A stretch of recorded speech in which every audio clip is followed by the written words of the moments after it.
आगे मध्य प्रदेश चुनाव के लिए आज कांग्रेस का घोषणा पत्र जारी होने वाला है। दोपहर 12 बजे पूर्व मुख्यमंत्री कमलनाथ ये वचन पत्र जारी करेंगे। विधानसभा चुनाव में कांग्रेस के मास्टर स्ट्रोक लगाने की तैयारी है। कमलनाथ का वचन पत्र चुनाव जीतने की कांग्रेस के लिए गारंटी बनेगा क्या? 104 पन्नों में होंगी 1500 से ज्यादा घोषणाएं।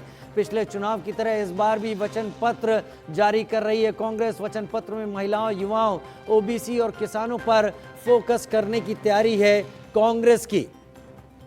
दोपहर 12 बजे पूर्व मुख्यमंत्री कमलनाथ इस वचन पत्र को जारी करेंगे और इस वचन पत्र के जरिए जनता को लुभाने की कोशिश करेंगे और उस लुभाने के जरिए जनता के वोट हासिल करना कांग्रेस की प्रमुख कोशिश रहेगी।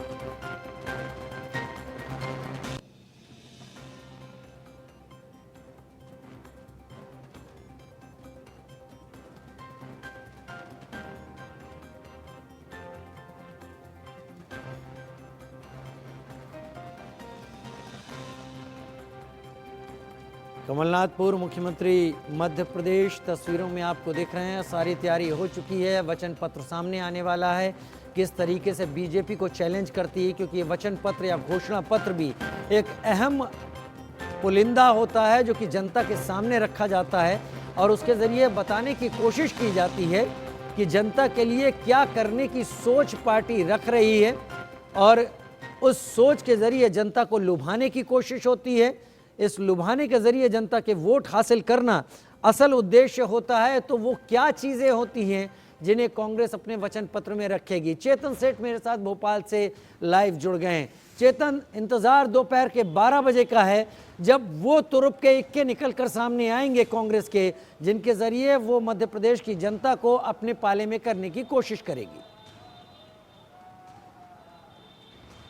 बिल्कुल, देखिए जिस तरीके से बीजेपी ने पहले अपनी विधानसभा में प्रत्याशियों को उतारकर एक बड़ा खेल मध्य प्रदेश में खेला, उसके बाद कांग्रेस की सूची आई।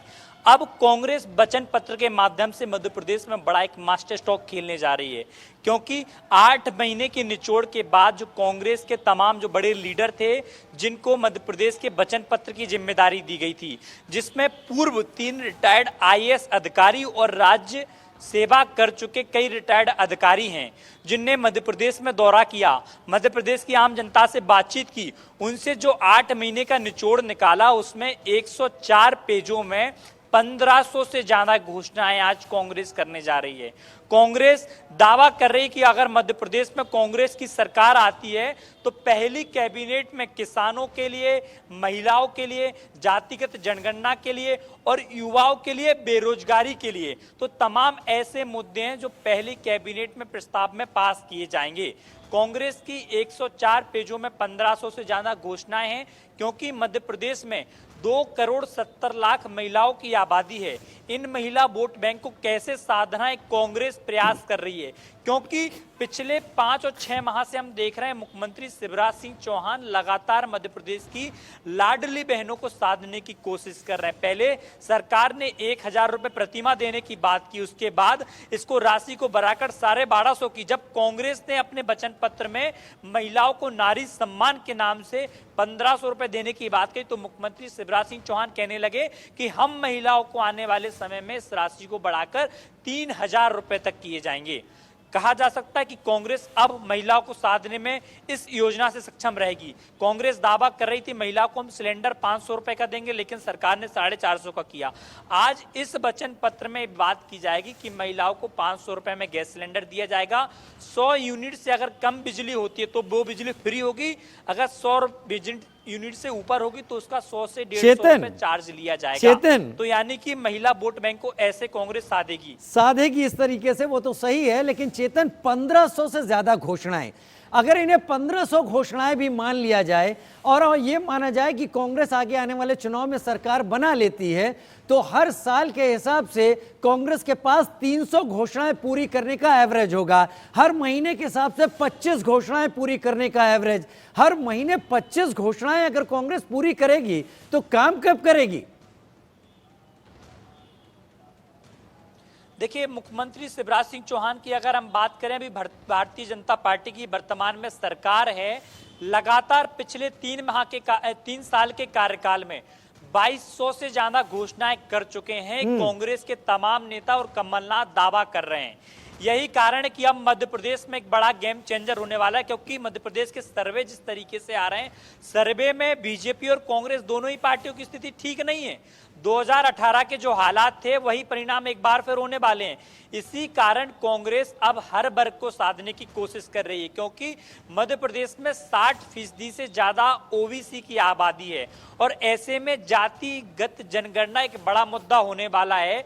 राहुल गांधी और प्रियंका गांधी मध्य प्रदेश की सभाओं में इस बात का दावा कर चुके हैं, क्योंकि बीजेपी भी जिस तरीके से अपना मैनिफेस्टो लॉन्च करने की तैयारी है, इन दोनों कांग्रेस और बीजेपी के मैनिफेस्टो को अगर देखा जाए, क्योंकि अब तक जो जानकारी निकल कर आई है उसमें लगभग मध्य प्रदेश में 50,000 करोड़ से ज्यादा का कर्ज सरकार को होने वाला है। तो कहा जा सकता है कि आने वाले समय में जिसकी भी सरकार हो, उस सरकार पर 50,000 करोड़ से ज्यादा का बोझ पड़ेगा।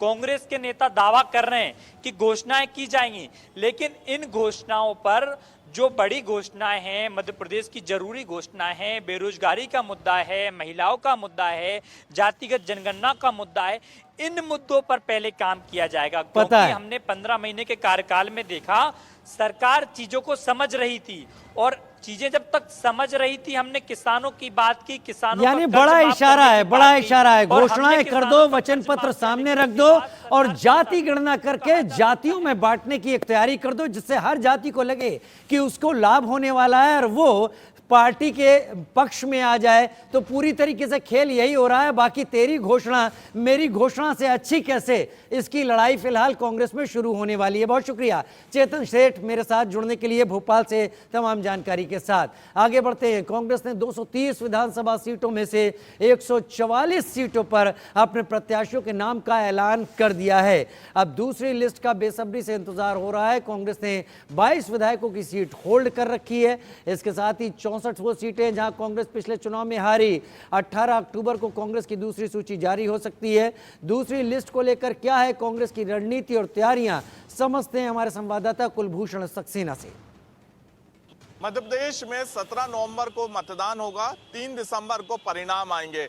लेकिन उसके पहले प्रदेश कांग्रेस कार्यालय की यह तस्वीर आप देख सकते हैं। कार्यकर्ताओं का जमावड़ा, एक भीड़ और दावेदार लगातार जो है यहाँ पे अपनी दावेदारी करते हुए नजर आ रहे हैं। इसके साथ ही मध्य प्रदेश में दल बदल की राजनीति का भी सिलसिला शुरू हो चुका है, क्योंकि कांग्रेस ने 144 सीटों पे प्रत्याशियों के नाम का ऐलान कर दिया है और उसके बाद ऐसा लग रहा है जैसे कांग्रेस में एक इस्तीफे की झड़ी लग गई है। लेकिन ये तस्वीर आप देख सकते हैं, मध्य प्रदेश की 86 सीटों पर बीजेपी और कांग्रेस में मुकाबले की जो तस्वीर है वो लगभग साफ हो चुकी है और कांग्रेस के 22 विधायक और हारी हुई 64 सीटों को अभी फिलहाल होल्ड किया गया है। जल्द ही कांग्रेस की दूसरी सूची का भी इंतजार कार्यकर्ता और मध्य प्रदेश की जनता करती हुई नजर आ रही है। लेकिन 7 सीटों पर कांग्रेस भाजपा के चेहरे अभी घोषित नहीं हुए हैं। दमोह, कोतमा, भोपाल की दक्षिण पश्चिम, सेंधवा, मनावर, बांडा नगर में दोनों ही दलों के उम्मीदवार अभी तक घोषित नहीं हुए हैं। इसके साथ ही कुछ सीटों पर पेच फंसा हुआ है। भोपाल की दक्षिण पश्चिम की अगर बात की जाए तो यहां से 2 प्रबल दावेदार माने जा रहे हैं। एक पूर्व मंत्री पीसी शर्मा जो कि वर्तमान में विधायक है, इसके साथ ही संजीव सक्सेना युवा नेता, वो भी दक्षिण पश्चिम से अपनी दावेदारी ठोकते हुए नजर आ रहे हैं। इसके साथ ही जिन हारी हुई सीटों पर कांग्रेस ने अभी तक प्रत्याशियों के नाम का ऐलान नहीं किया है, वो सीटें हैं भिंड, ग्वालियर, गुना, बीना, खुरई, रहली, सागर, निवाड़ी, पन्ना, मेहर, रामपुर, सिरमौर, सेमरिया, रीवा, सीधी, देवसर। इसके साथ ही वारासिवनी, आमला, सिवनी, मालवा, होशंगाबाद, सुहागपुर, पिपरिया, भोजपुर, सांची, कुरवई, सिरोंज, गोविंदपुरा, ऐसी वो 64 सीटें हैं जिन सीटों पर अभी तक कांग्रेस ने अपने प्रत्याशियों का नाम ऐलान नहीं किया है। बहुत छोटे से ब्रेक के लिए रुक रहे हैं, जल्द हाजिर होते हैं।